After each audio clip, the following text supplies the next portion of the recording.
Si ya le rezaste a todos los santos, pusiste listones, veladoras, San Antonio está de cabeza y tu ex no ha regresado, quizá la solución sería soltarlo, dejarlo ir, olvidarlo.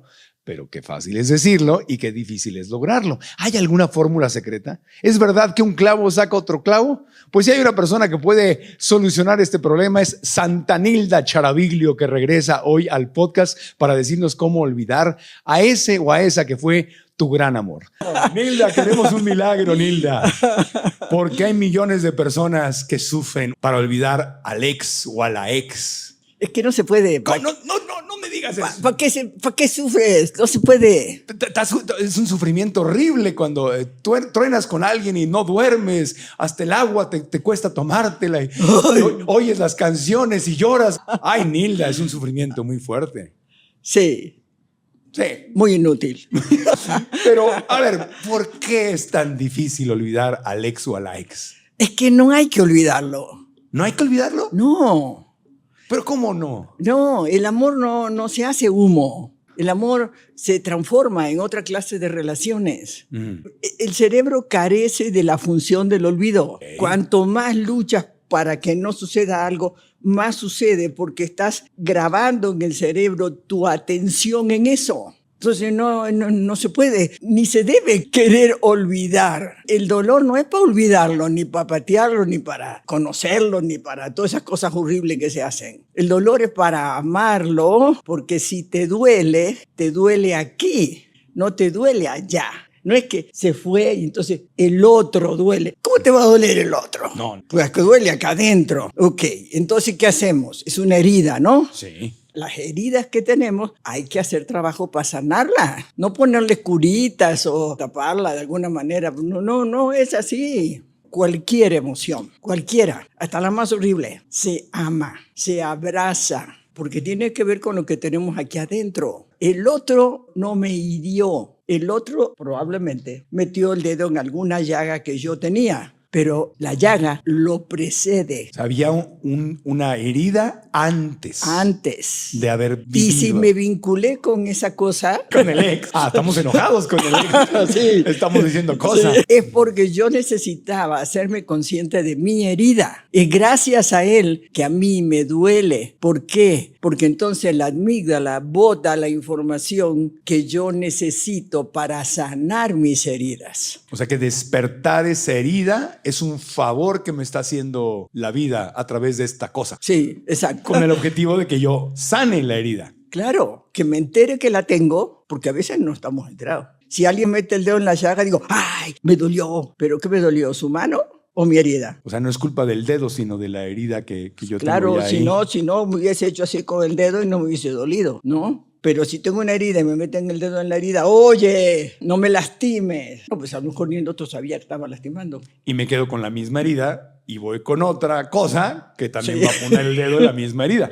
Exacto. La misma llaga. Hasta que nos caiga el 20, es mi herida, nadie me la hace, se hizo, está aquí adentro. Vamos a imaginar que la cosa esta regresa, ¿no? Me dice, ay, dame otra oportunidad. Claro, el recalentado es muy común y sabe sabroso el recalentado. Ajá. ¿Y qué sigue? Pues el reenfriado. Pasa lo El mismo. primer día te acuerdas por qué andabas con esa persona y ya pasan más días y te acuerdas por qué terminaste con esa persona. Pero además duele más, porque otra vez la frustración, la decepción, la desilusión, todas estas cosas locas de nadie me va a querer. No, pues si tú no te quieres lo suficiente para sanar tus heridas, nadie te va a querer. Mira, vuelve, ¿no? Y dice, no, porque yo te adoro y no sé qué y no sé cuánto. ¿Tú crees que la cosa esa se puede meter adentro de tu cerebro para sanar tu herida? No. No. La sanación no va a venir de ahí. No. Puede ser como un Tylenol ahí que me quite el dolor temporalmente. Exacto, sí, pero un ratito. Sí, un ratito. Pero después duele más, porque no, yo pensé que me iba a sentir bien y me siento peor, ¿no? Y entonces empiezo, no, es que es culpa de mi mamá, de mi papá, de mi maestro de danza, del primer novio que tuve. Imaginemos, ponemos mi mamá, mi papá, mis cuidadores, mis hermanos, todos los abusadores y todos los exas y todos. Todos tienen ganas de que yo deje de sufrir. Todos quieren ayudarme. ¿Qué crees? ¿Va a pasar? ¿Alguno de esos se va a poder meter dentro de tu cabeza a arreglar lo que ya se grabó? Pues no se puede. ¿Y quién sí puede? Pues yo. pero tengo que cambiar la forma en que estoy viendo las cosas. Obvio, tenemos que cambiar de anteojos. Si yo me pongo unos anteojos y veo mal, me los vuelvo a poner y veo peor. Y va pasando el tiempo cada vez menos. Bueno, quiere decir que los anteojos funcionan mal. Yo tengo que ponerme otros anteojos. Pero la vocecita en la mente se aferra. El ex tiene que regresar. ¿A qué? Esto es muy inteligente. ¿A qué nos apegamos? A que hay un alguien que nos va a sanar. Y si ya a través de la vida vimos N veces que no sucede, que necedad, ¿no? De decir, no, bueno, pero el que sigue, sí, ese sí me va a sanar. Es una necedad, no me digas. Entonces la clave no es olvidar a un ex. No. O sea, no enfocar, es difícil olvidarlo. Entonces, pero el tema no es cómo le hago para que sea fácil olvidarlo, no. No. La clave es cambiar de anteojos y decir, no, mi objetivo no es olvidar a mi ex. Exacto. Mi objetivo sino saber que me duele. Entonces, quitar la atención de esa persona y ir hacia adentro. En mí. ¿Por qué me está doliendo esto? Es que el cerebro es una maravilla. Si tú estás así, y esta es una posición muy fácil para el celular, detrás de las orejas tenemos una zona del cerebro que se llama ínsula, que es una especie de aeropuerto donde llegan todos los mensajes eléctricos que tiene el cuerpo. Si tú estás así, la ínsula va a estar recibiendo todos estos bips eléctricos de todo tu sistema muscular, nervioso. ¿Y qué va a interpretar el cerebro? Estamos mal. ¿Qué dice el cerebro? ¿Cómo lo interpreta esta posición? Estamos mal. Estamos mal. ¿Qué va a llegar a la corteza prefrontal? Me duele. Van a llegar aquellas conductas asociadas a estamos mal por la posición del cuerpo. En cambio, si tú estiras la columna, sacas el pecho y sonríes, pero de verdad, toda esa información corporal llega a la ínsula. ¿Y el cerebro qué va a interpretar? Estamos bien. La posición del cuerpo puede estarnos hundiendo o levantando. Exacto. Literalmente. Literalmente. Pues así deberíamos andar todo el día. Y si miramos el celular, lo tenemos que poner acá. Arriba. Sí, para que no nos encorvemos. Claro, entonces se van juntando las cosas. Sí. Me encorvo, el pecho lo meto, me pongo así como posición de depresión y luego veo el celular y veo que la ex o el ex pues ya anda de fiesta en un festival bailando ahí en la playa. Este cuerpo era mío, ya me lo quitaron. ¿Con quién estará? ¿Por qué? Dios mío, ¿por qué? Y ahí viene lo peor, ¿no? Nadie me quiere. Nunca más me va a querer nadie como me quería él. ¿Qué tiene ella o él que yo no tengo? Todo eso viene. ¿De dónde viene? De todo lo que se grabó en tu amígdala. De ahí viene, porque está acá adentro. ¿Qué vamos a hacer con eso? Nos vamos a quitar la amígdala. No se puede, ¿verdad? Te está señalando aquí la parte de la sien. ¿Ahí está la amígdala? No, en realidad está en el centro del cerebro. Está el hipocampo, el tálamo, el hipotálamo. La amígdala es una especie de almendrita chiquitita que está pegada al hipocampo. ¿Y el cerebro reptiliano anda por ahí? No, un poco más abajo. La amígdala y el cerebro reptiliano son cosas distintas. Sí, son cosas distintas. Eso que pasa ahí, la cosa que se fue, ¿dónde entra? Entra a un pedacito del cerebro que se llama tálamo y se convierte todo lo que a través de los 5 sentidos podemos percibir de lo que está afuera, se convierte en bits eléctricos. El tálamo lo convierte y lo transforma en electricidad. Se van al hipocampo. O sea, la memoria, lo que guardamos como memoria son impulsos eléctricos. Sí. Va al hipocampo. El hipocampo es frío. El hipocampo dice, ¿esto tiene un significado para mí o no? El hipocampo es el centro de la memoria. Si no tiene ninguna memoria registrada, dice, no, esto no tiene significado. Y lo puede anestesiar. Pero simultáneamente la amígdala está grabando las emociones que tienes cuando el hipocampo está haciendo esto. Son 2 funciones paralelas. El hipocampo le da significado y la amígdala graba la emoción. Entonces, tú puedes tener anestesiado el recuerdo, pero la emoción está grabada. Pero en la amígdala están ahí. Por ejemplo, los traumas. Vamos a suponer un abuso sexual infantil. Sucede cuando el cerebro todavía no está maduro, tiene 1, 2, 3 ondas cerebrales, pero no llega a mente analítica. Entonces, el cerebro no puede registrar eso, pues no sabe cómo, no está en la capacidad de registrarlo. Sí. Llega al hipocampo y el hipocampo dice, esto no tiene significado, y produce una anestesia, a veces total, a veces parcial. Pero la amígdala sí se grabó. Entonces, aunque yo no recuerde por qué, hay una emoción ahí grabada. Exacto.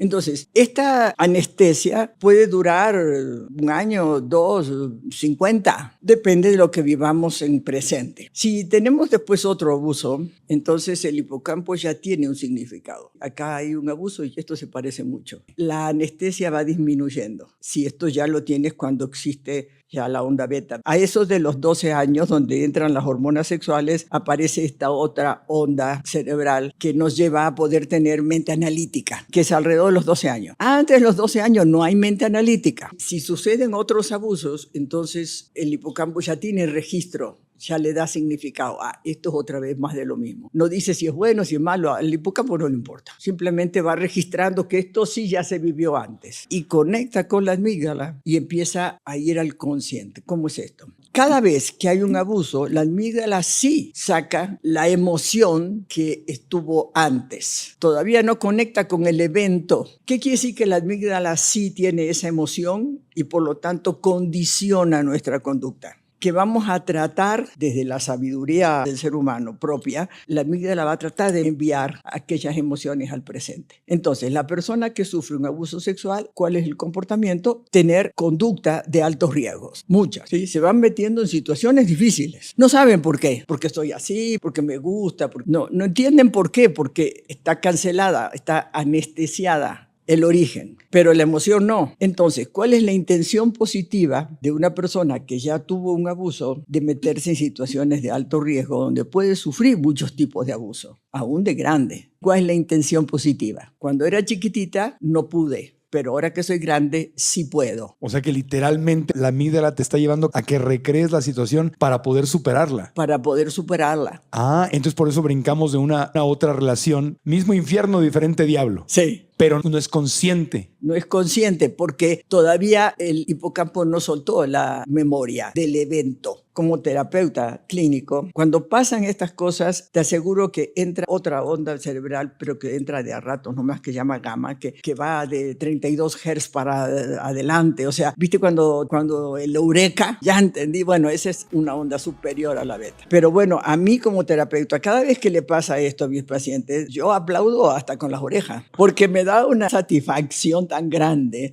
Estaba trabajando con una terapeuta, muy buena terapeuta, pero trabajaba conmigo en la parte emocional profunda. O sea, ella era tu paciente. Sí. Entonces, un día me dice, Nilda, te tengo un garbanzo de libra. Venga, me dice, estaba sentada al lado de mi madre. La madre era una persona muy sexual, que cuando ella era chiquita, entraban muchos hombres a la casa. Y ella era la preferida del papá, pero el papá no tenía injerencia sobre la conducta de la señora. El evento físico de hace 2 semanas, ella está sentada al lado de la madre y el galán que la cortejaba estaba aquí. Y ella se paralizó y se metió como detrás de la madre.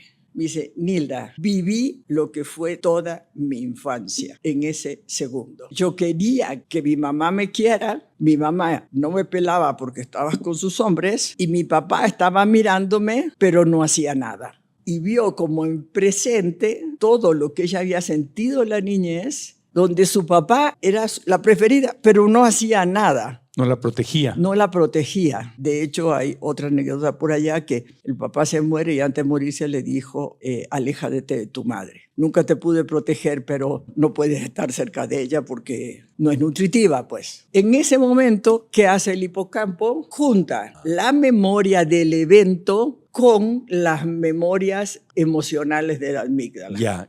Se juntan y ¡buam! Y es ya entendí. Ya entendí. Cuando duele lo suficiente, es probable que este suceso maravilloso suceda. Cuando uno comprende lo que necesitaba esa niña, y está acá adentro, ¿verdad? Pero ahora eres un adulto. Esa niña no tenía los recursos para tomar decisiones, era imposible. Pero la adulta sí tiene recursos, habilidades, herramientas para tomar decisiones, de darle a esa niña que está acá adentro todo lo que esa niña necesitó. Necesitó la protección del padre, se puede dar la protección porque es adulta y tiene de eso. Necesitó abrazos, se puede abrazar, puede cuidar a esa niña, le puede decir simbólicamente a esa niña, hay un adulto a cargo. ¿Okay? Es el famoso niño o niña interior que sigue vivo dentro de ti, en la amígdala, y al cual yo, tú, todos podemos cuidar y decirle, claro, tranquila, tranquilo. Hay un adulto a cargo. No hiciste nada mal. Hiciste lo mejor que podías con lo que sabías. Yo estoy aquí para cuidarte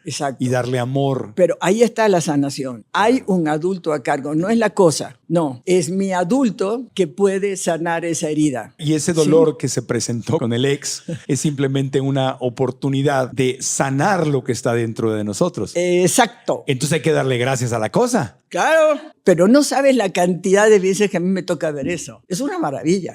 Que eso que más te dolió, después terminas agradeciéndolo. Claro. Cuando sanas, terminas agradeciendo que te pasó aquella porquería. Y cuando esa conexión se establece, entonces se quitan las ganas de regresar con el ex. Claro. O sea, porque no era el ex. Claro, inclusive te queda cierto agradecimiento, mira, tuve esto y mira qué lindo. Cuando sucede el evento que se va, hay que hacer dos cosas. Hay que hacer dos listas. Una lista con todo lo que me gustó vivir con esa cosa. Y otra lista con todo lo que me duele. Me dolió, me enojó, me dio miedo, etc. Todo lo que me gustó va a conformar, porque se fue al efecto recompensa del cerebro, lo que es mi calidad de vida. O sea, yo ya sé lo que me gusta vivir. Y como es mío, porque lo viví yo, experiencia mía, entonces lo puedo vivir con quien quiero, donde quiero, porque quiero, donde quiero. Pero ahí también está cambiarse los lentes. Porque eso que viví no viene de él afuera o la ex. Vamos a suponer que él me enseñó a patinar y me encantó patinar y él se fue, pero yo ya sé patinar y ya sé que me gustó. Entonces me voy a una cancha de patín y veo quién me gusta para patinar y le digo, oye, vamos a patinar juntos. Porque yo ya sé, eso lo viví yo. Y no tiene que ser necesariamente otra pareja. No. O patinar con quien yo quiera. Sí, alguien que patine bonito. Sí, hay con mucha gente que son parejas de baile, no son parejas románticas, simplemente comparten el amor por bailar, o por el ajedrez, o por patinar. Todo eso que a mí me gustó no se lo lleva a nadie. Inclusive esto sirve hasta para cuando alguien muy querido se nos muere, o hasta una mascota se nos puede morir. Hago mi lista de todo lo que me encantaba vivir con esa persona y eso está aquí adentro, es mío, no se lo llevó nadie. Entonces eso va conformando mi calidad de vida y es muy útil para cualquier relación que siga. Pues digo, esta es mi calidad de vida. Para acá abajo nada, solo para acá arriba. ¿Por qué? Porque es mío. Yo ya sé que así me gusta vivir. ¿Por qué tendría que vivir peor de lo que me gusta? ¿No? Lógica pura. Después agarramos toda la lista de lo que me duele. Me duele, me enoja, me dio miedo, me incomodó, o sea, lo que sea.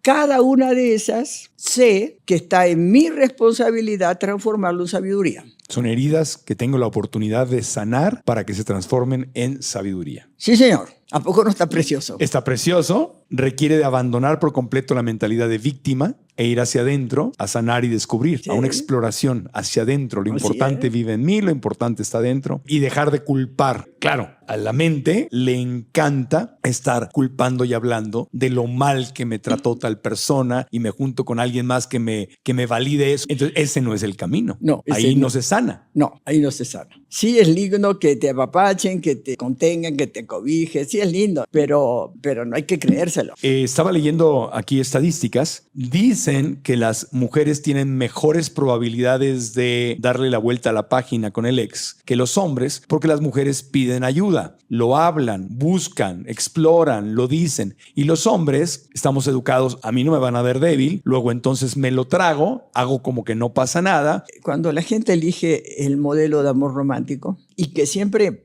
el amor romántico siempre termina como debe de terminar, ¿verdad? De nabo. Resulta que hicieron todo lo que la cultura dice, ¿no? Estudiaron, fueron a la universidad, se metieron a trabajar, hicieron una carrera profesional muy linda, buscaron a la chica más linda del ejido, se casaron, tuvieron su casa, su camioneta, su gato, su perro, sus hijitos, sus vacaciones, su cuenta bancaria, sus ahorros, ya. Tuvieron todo, porque le decían que cuando tuviese todo iba a ser feliz. Y llegan a terapia para decirme, Nilda, mi vida es un desastre. Hice todo lo que me dijeron y me fue del nabo. Y tengo todo para ser feliz, pero no soy feliz. Pues sí, así es. Pues ese modelo funciona mal. El modelo del amor romántico. Claro, así termina, del nabo. Es normal, así es. ¿Y qué le dices a esa gente? Que los aplaudo, que bueno, que ya esa etapa ya terminó y ahora aparece otra etapa. O sea, no hay solución a eso. No, eso no. O sea, hay que cambiarse los lentes. Claro. Hay que retomar las cosas. Claro. Mira, me gusta ponerlo así. Vamos a suponer que esta es una moneda y tiene una cara y otra cara. Acá está el drama, el dolor, la pérdida. Y de este otro lado está la oportunidad de una nueva etapa de vida. Entonces, cada vez que te caes aquí, lo miras, no lo rechazas, lo miras, lo amas, tratas de ser empático con eso que estás sintiendo y luego, esta es la etapa que sigue de mi vida. Volteas la moneda. Exacto. Y si no sigues sufriendo, si es tu vida, Claro. Finalmente haces lo que se te dé tu gana. Claro, no. Generalmente hablando, esta tendencia del amor romántico, esta programación mental, donde la mente se dispara con estas historias que no nos ayudan y empiezan a salir, nunca voy a encontrar a alguien que me ame igual. Ay, el primer amor, nada como el primer amor, que aumentan el sufrimiento. Y hay una parte de nuestra mente que está tóxica, por decirlo de alguna forma, que le gusta estar sufriendo. Y hay como un regocijo en el drama. ¿Qué Y se porque hace? así te conviertes en el rey de la cultura, ¿sí? De toda la gente, pues. Claro, claro, sí, y todo el mundo te entiende y te aplaude, Claro. y recibes amor, claro, pobrecito. ¿Quiénes son los reyes de la cultura? Pues las víctimas. La víctima. Un amigo mío un día me llama y le digo, ¿qué tal? ¿Cómo estás? Y me dice, mal. Le digo, ¿por qué? ¿Qué te pasó? No, por nada, pero si digo bien, nadie me pela. En nuestra cultura latinoamericana, es verdad, nos conectamos en el drama, nos conectamos en la pérdida. Los anglosajones no son así. No, tienen otros lentes. Y por un lado es bonito que seamos empáticos, que seamos con cultura mueganí, pero del otro lado hay también su lado oscuro. No sé si es oscuro, porque lo oscuro es precisamente lo que nos permite evolucionar. Uno le puede prender la luz a la luz, ¿verdad? Si hay luz, pues ya hay luz. ¿Qué le va a prender otra luz? ¿Qué es lo que nos permite evolucionar? Pues el dolor, o sea, cuando ya Claro. no soportamos algo. Esto que dices, la sombra, ¿no? Las dudas, las complejidades, los dolores, las contradicciones, todas estas cosas que nos conflicto. resulta incómoda, es precisamente lo que nos permite llevar la sombra a más luz y entonces se expande la conciencia. Hay dos maneras del ser humano de evolucionar. O haces lo que todos estamos haciendo aquí, reflexionamos y transformamos, o te va a doler tanto que vas a cambiar. Eso de tocar fondo, todo eso. Es bueno tocar fondo. Claro, porque ahí es, bueno, cambio. A veces elegimos una, a veces la otra, a veces un poquito de cada una. ¿Y por qué parece que estamos tan aferrados a echar la culpa, a que si el otro me hirió, entonces me tiene que resolver mi herida? ¿No? O sea, le digo que sí en la segunda o quinta, porque si él me lastimó, entonces él me va a sanar. Sí, son fantasías. Pues cuando tú eras chiquito, cuando tú naciste, acá se grabó un camino neuronal que después hizo una autopista neuronal, ¿verdad? Que decía, necesito, lloro, me dan. Cuando nacemos somos muy vulnerables, ¿no? Acá. Nacemos, nos cuidan o nos morimos. Vulnerabilidad 100%. Aprendemos a caminar, a comer, a ir a la escuela, a trabajar, a tener dinero. En la medida que somos autosuficientes, la vulnerabilidad baja. Pero se va la cosa y la vulnerabilidad sube. ¿Qué hace el cerebro? ¿Qué tenía registrado Llorar. este nivel de vulnerabilidad? Llorar. Esto, ¿verdad? Y esto fue perfecto, porque gracias a esto sobreviviste. Entonces, no es que es algo raro, así funcionamos todos, nuestro cerebro así funciona. ¿Sí? Estoy vulnerable. Me infantilizo. ¿Cuál es la salida? Volver a ser totalmente autónomo. Le das la vuelta, porque acá también están grabados la manera que sobreviviste. Y esos son todos tus logros, son tus talentos. Entonces recordar conscientemente, decir, en este momento me estoy sintiendo vulnerable y mi mente está usando el recurso que tiene grabado, que es llorar, victimizarse, pedir ayuda, pensar que la solución viene de mi ex y hacerlo consciente, decir, está en mí, darle la vuelta. O sea, es conciencia, es tomar conciencia Claro. de las Pero cosas. ¿por qué aparece esa parte infantil? Porque fue lo que viviste, también está en la amígdala. Claro, es un mecanismo de Sí. emergencia, de protección. Claro, era, necesito, lloro, me dan. Bueno, lloro, igual y me dan. Después resulta que no te dan, entonces dices, ups, ese no funciona. Entonces el cerebro empieza a buscar otra solución. No es que tú te metes porque eres tonto, ni porque eres víctima, no. Tampoco. Cuando uno reemplaza la ignorancia por lo que ya conocemos, todo es mucho más fácil. La ignorancia duele. Además, después te enfermas. Los médicos, las farmacias, es muy caro. Sí. Y si te quedas ahí, la gente sana se aleja de ti. Además, o pones atención a algo, te enfocas y atiendes algo, o el cerebro va a entrar en una zona que se llama ruido neuronal por defecto. Es una especie de ruido que el cerebro se va para todos lados y hace cantidad de cosas, pero esa es una función del cerebro, porque está reeditando historias, porque está limpiando. Es una función sana del cerebro. Pero en cuanto tú le pones atención, voy a tomar agua, todo ese ruido se acaba. ¿Cómo paras el ruido? Poniéndole atención a algo. ¿Qué es lo que más cerca tenemos siempre de poner la atención? La respiración, el cuerpo. ¿Qué le estará pasando al dedo gordo de mi pie? ¿Cómo se siente estar sentado? ¿Cómo se siente estar parado? ¿Cómo se siente estar así? ¿Cómo se siente estar así? O sea, en cuanto tú le pones atención a algo, el ruido para. Lo natural es el ruido. ¿Cómo paramos el ruido? Prestando atención. Atención, la atención plena. Enfoque. Ese es atención. El mindfulness.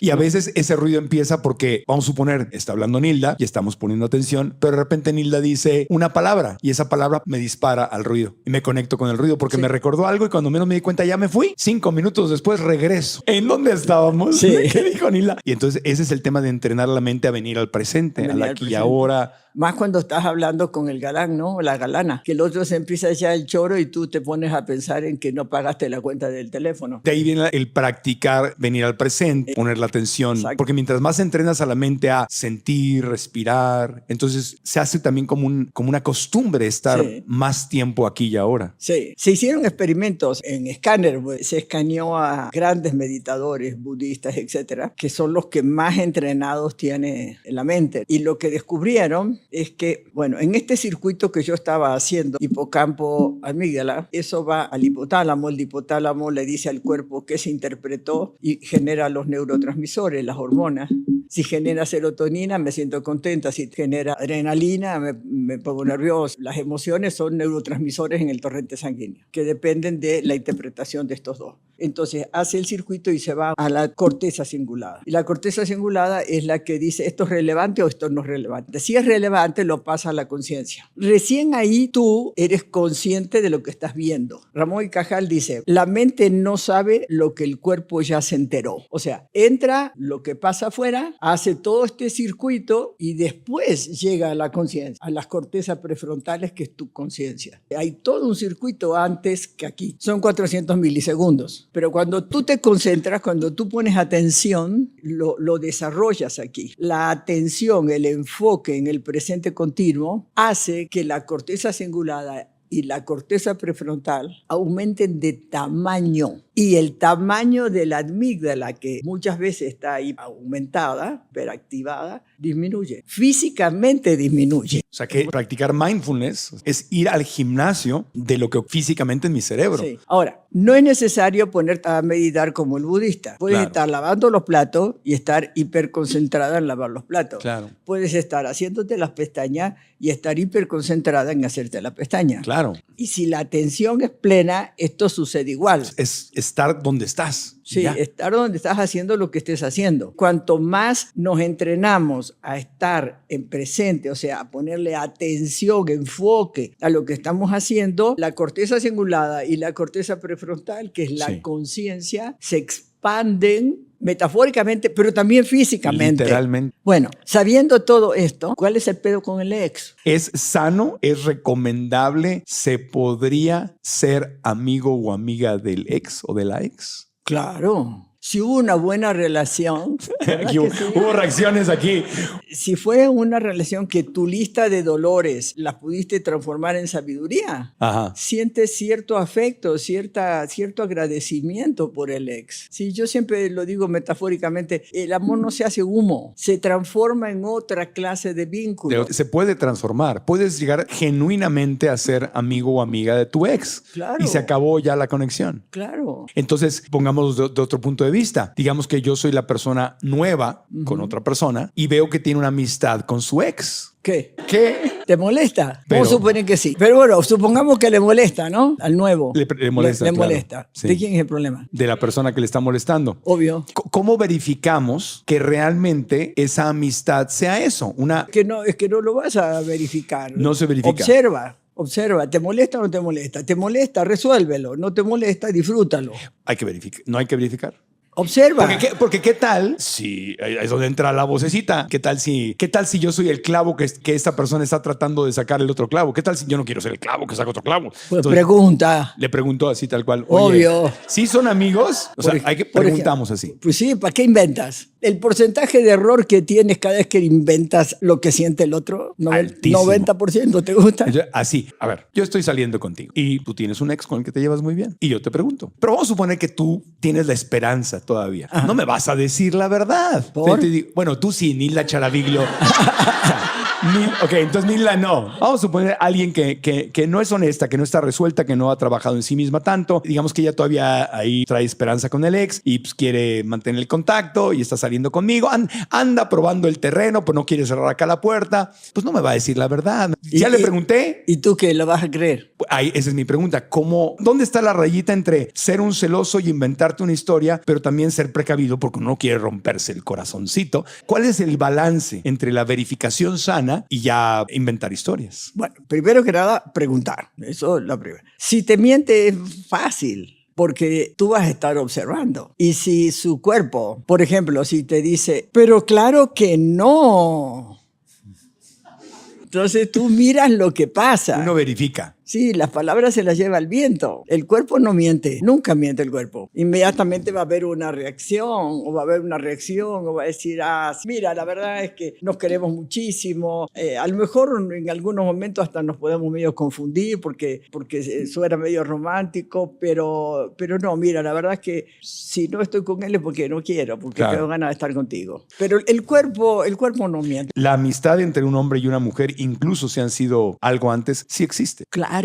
No sabes la cantidad de parejas que estaban divorciados o que se divorcian cuando están conmigo, logran separar el tipo de cariño que se tenían en la relación de pareja y el tipo de cariño que se tienen como parientes. Sí. Separar, porque son dos contratos distintos. Uno es el contrato de la relación de pareja, que implica conductas específicas. Y otro contrato totalmente distinto es el contrato de la familia, que tiene conductas absolutamente específicas. Lo que pasa en nuestra cultura, cuando son novios, cuando no conviven, entonces desarrollan pero después se ponen a convivir y a hacer todo lo que hacen con el modelo romántico y a no lo pelan más. Al de la pareja. Al de la pareja no lo pelan más, solo pelan a las conductas de la familia. Entonces la relación de pareja va desapareciendo poco a poco hasta que desaparece. Son familia, pero dejan de ser pareja. Porque no la alimentaron. ¿Y qué? ¿Se dejaron de querer? No, se pueden querer mucho como parientes. Si tienen hijos, se pueden querer mucho como equipo de padres. Pero eso no significa que se le antoje como pareja. Pero se transformó todo el cariño. A lo mejor se pasaron, no sé, 5 años, 20, 40 años juntos, pero la pareja desapareció y a los cuarentones les encanta volverse a enamorar, ¿no? Entonces tienen una familia hermosa, quieren muchísimo a la mamá de sus hijos y a sus hijos y se llevan muy bien como parientes. ¿Por qué tiene que desaparecer eso? No, yo lo entiendo porque literalmente yo tengo excelentes amistades con gente con la que en algún momento salí o fui novio o algo y me llevo bien con sus parejas y todo. Claro. Pero sí es claro y evidente que no hay una tensión de ningún tipo romántico. Oye, cuando terminas con alguien y estás en este proceso de soltar, ¿es recomendable eliminar, bloquear de las redes sociales al ex o a la ex? Es que ahí sí que depende el caso. Si la persona de la que se está separando tiene personalidades de tipo narcisista, mejor contacto cero durante un buen tiempo. Si no. Si la otra persona sí te ve, si sí existes para la otra persona, entonces decirle, mira, vamos a darnos un tiempo de poco contacto para que no nos confundamos, no sé qué, tú arregla lo tuyo, yo arreglo lo mío, después nos vemos. Pero eso no significa esta tontería de bloquearlo de todo. Pero si es un problema psicopático, narcisista, o personalidad narcisista, o comportamiento narcisista, porque no es lo mismo, ahí sí, contacto cero, un rato bastante largo, es lo mejor. Ahí sí. Habemos quienes vivimos mucho drama en el pasado en las relaciones y luego encontramos que no necesito a nadie para ser feliz y ya, y estás súper a gusto, pero sí quedó un traumita como un pensamiento limitante de las relaciones son dramáticas, las relaciones me quitan el sueño, estoy más en paz y más intranquilo sin relaciones. Eso se llama miedo, ¿no? Y el miedo se trabaja. Hay algo en tu amígdala que está sin trabajar. En mi amígdala. Pues sí. En tu amígdala hay una creencia que dice que las mujeres son peligrosas. Y eso se puede trabajar. Hay que ver qué tan peligrosa era tu madre. Se puede perder la capacidad de estar con alguien. Pero si está sin trabajar. Está sin trabajar. Entonces, mira, cuando tú te haces responsable de tu bienestar y te llenas de ti Y eso significa saber cuál es tu calidad de vida, tus proyectos personales, tus valores, intereses y deseos, cómo amas, cómo te gusta ser amado. O sea, te conoces internamente, te amas, conoces tus límites en el sentido de decir yo no voy a esperar a nadie nunca más porque el que espera desespera. Bueno, o sea, tú conoces, claro. no ponerle límite al otro, no ponértelo a ti, a tu conducta. Eso de que voy a limitar al otro es pura tontería. O sea, por supuesto que el otro no te va a hacer caso. Nunca más me grites, entonces el otro te grita, ¿no? O sea, si no quiero que me grites, pues me voy y no te escucho, ¿no? O sea, es más fácil. O sea, los límites uno se los pone a uno. Entonces, si tú estás pleno contigo, es el mejor momento de tu vida para entregarte plenamente a compartir tu vida con el otro sin ningún tipo de cuidado, reticencia. ¿Por qué? Pues tú sabes que nadie te va a hacer nunca daño, porque tú eres responsable de tus daños. Nadie te lo hace. Entonces, esa reticencia es porque hay algo que está sin trabajar, que se puede trabajar cuando uno le dé la gana. Las relaciones de pareja ni se buscan ni se encuentran, se construyen en el tiempo y con el tiempo. Una, no porque me gustes mucho, esas somos pareja. Coges bien, entonces somos pareja. No, no, sí, eso se llama otra cosa. Sí. Gusto, disfrute, pero no me voy a poner a construir una relación de pareja con todo el trabajo que da con cualquier tarado, digo. Solo porque hay una conexión sexual. Sí, exacto. No. Eso se llama amante y pueden ser excelentes amantes y está todo muy bien, se divierten y esos son amantes, punto. Entonces, uno sabe, cuando uno realmente se conoce, puede darle a cada persona la entrega total de tu experiencia, a este para conversar, a este para ser amante, a este para hacer deporte, a este profesionalmente, a este. Tú distingues donde hay armonía entre esa parte tuya y la otra parte de la persona. Una locura del amor romántico es contigo todo. No se puede. ¿Cómo? Eso no se puede. Es imposible, pues. Sí, y le ponemos requisitos. Me gusta patinar. Tienes que patinar conmigo. Es un requisito. ¿No? ¿Cómo? El otro tiene una sola pierna, ¿cómo? No se puede. El que tú te estés cuidando quiere decir que no confías en tus límites. Si estás cuidando es que no confías en tus límites. Claro. Es decir, no, eso no me gusta. O sea, tienes miedo de caer, de la manipulación. De permitir lo que permitiste antes. Claro. No confías de que alguien te puede manipular o chantajear o aplastar. Y bueno, ¿quiénes son las presas preferidas de los narcisistas? La gente que quiere ayudar, la gente que quiere salvar al otro, la gente que está creyendo que va a salvar al otro. Esa es la carne de cañón para los narcisistas. Sí. Por eso que la palabra ayudar me cae tan mal. La palabra ayudar es una palabra llena de violencia, porque no ves al otro de igual.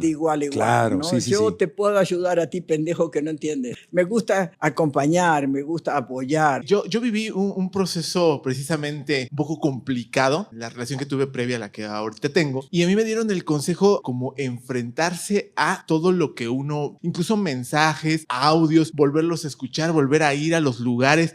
La palabra enfrentar, yo diría amar. Amar todo lo que me dolió, porque te conecta con la parte más profunda de ti. No es que yo enfrento al otro o lo que hizo el otro. Yo amo los dolores que sentí con el otro. El otro no tiene nada que ver. Es todo lo que yo sentí en esa relación y lo sentí para aprender de mí. Y si hubo un proceso de infidelidad, puede ser un trauma. Y entonces sí, hay que trabajarlo bonito hacia adentro. Lo que hiciste, desglosarlo por pedacitos, ¿sí? Y atender este pedacito que me dolió, y este pedacito que me dolió, y este pedacito que me enojó. Y cada uno de esos se va sanando en tu historia de vida y nunca más se vuelve a repetir. Esto de ser amorosamente amable con uno mismo, siempre presente. No es agarro un látigo, soy un no sé qué y un no sé cuánto, cada vez más vulnerable, cada vez más infantilizado. En la medida que uno se castiga a uno mismo, es que yo soy el culpable porque no le puse los límites cuando tenía que poner. En vez de eso, va subiendo la vulnerabilidad. Más te latigas, más te enjuicias, más infantilizado vas a estar. Entonces, esto de separarlo, ¿sí? Poquito a poco, amándose amorosamente a uno. Tengo una resistencia a algo, la respeto, amo la resistencia. Ahí está la información que necesito. La resistencia es una emoción como cualquier otra que nos da información acerca de lo que tenemos adentro. Vamos con otra pregunta. ¿Cómo amo y cómo me siento amada? y si eso también estará provocando el que yo diga prefiero estar sola. Claro, Me pregunto que si será todo relacionado. Lo primero que hay que hacer es salir del concepto de amor, porque si amar es lavar la ropa y todo eso, ya estamos jodidos. Claro que lavo los platos, pero puedo lavarle la ropa a mi compañero. Podría, pues, pero nunca porque ni me lo pida, o sea, que se me dé mi gana. En mi casa, yo tiendo la cama porque me encanta ver la cama tendida, ¿sí? Y nunca le voy a pedir al otro que tienda la cama. Si yo me levanto deprisa, entonces él me dice te hago el desayuno. Y además hace unos huevos tibios sensacionales para los domingos. Y él hace lo que sabe hacer y lo que le gusta, y yo hago lo que sé hacer y lo que me gusta. Mezclamos nuestros talentos y nadie le pide al otro, hazme esto, hazme lo otro, ¿no? En todo caso, si yo veo que están apuros de algo, te puedo ayudar con alguna cosa, ¿qué puedo hacer por ti? Pero no es algo de que, como eres mujer, te toca...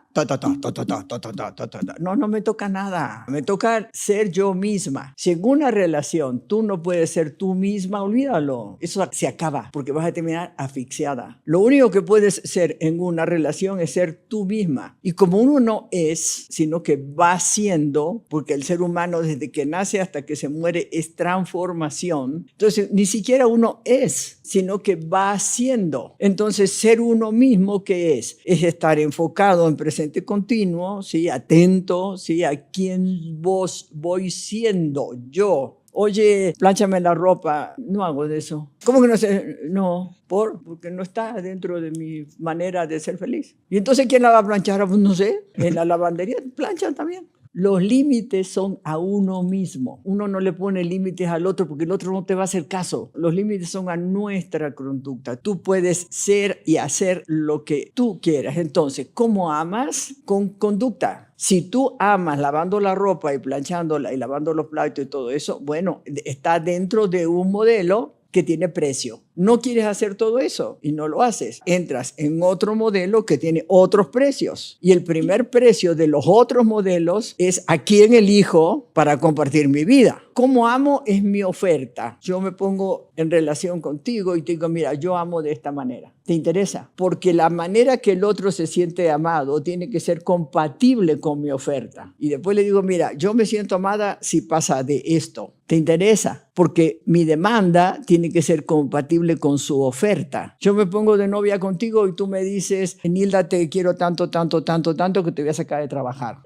A mí no me ames, a mí no me ames, pero la señora de la esquina sí le gusta de eso, con ella sí. No hay compatibilidad entre cómo yo me siento amada y la manera de amar de la otra persona. Entonces, ¿cómo te vas a sentir amada? Todo lo que se acumuló en tu efecto recompensa del cerebro de cómo te gusta vivir a ti. Cómo te sientes amada es cómo te gusta vivir a ti. Y eso está aquí adentro. Solo hay que hacerse la pregunta, amablemente. No hay prisa. Y van saliendo. A mí me gusta usar tenis blanco y pantalón blanco. Bueno, me voy a comprar tenis blanco y pantalón blanco. Me voy a poner un suéter porque acá hace mucho frío. Cositas así. O sea, no es que piensan grandes, sueñan grandes. Esas son todas tonterías. Patologizan a la gente. Se llama autoayuda, pero patologiza. No, nada es en grande. Todo es en mí. Acá, si tú te haces responsable al 100% de tu bienestar, dejas de necesitar a nadie. Y es un estado de paz interior maravillosa. Fue hermoso lo que dijo Marcontaño hace un rato. Pero si le tengo miedo, bueno, entonces falta trabajo, síguele. ¿Y cuándo se termina el trabajo? Pues cuando te mueres, pues siempre hay trabajo. Gracias. El saber estar contigo es un buen paso. Ahora,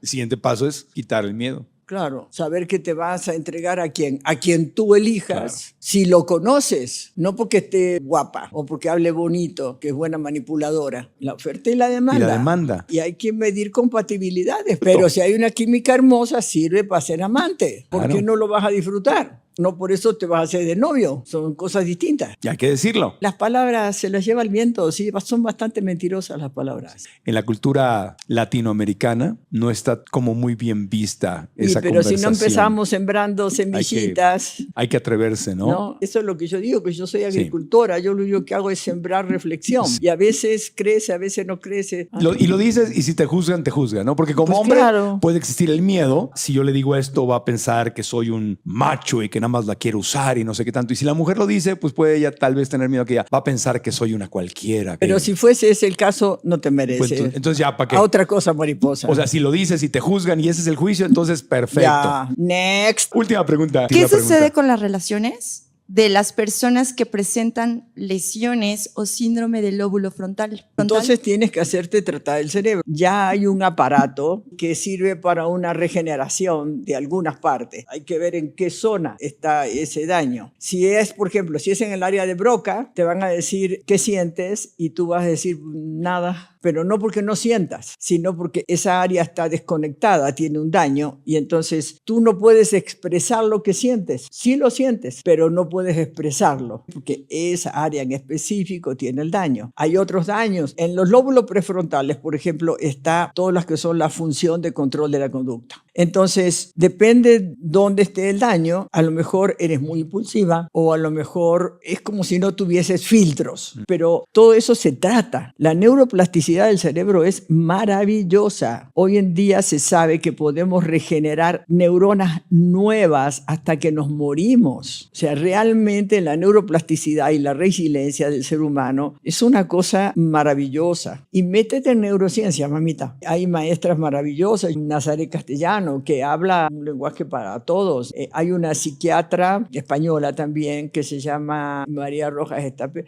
viene de la psiquiatría, Nazaret viene de la neurociencia, pero hoy en día tenemos a la mano en las redes a mucha gente que nos va informando. No te creas el diagnóstico. El diagnóstico deja daño en prefrontal, deja. Eres codependiente.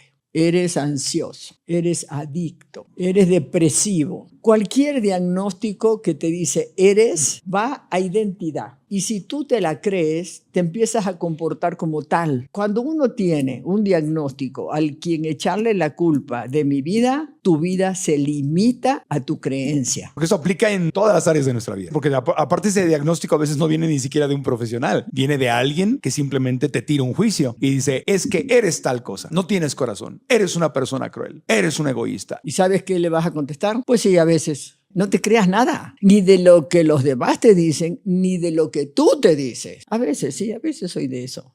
Otras veces soy de otra cosa. Nilda, de nuevo, gracias, gracias, gracias, gracias, gracias, gracias.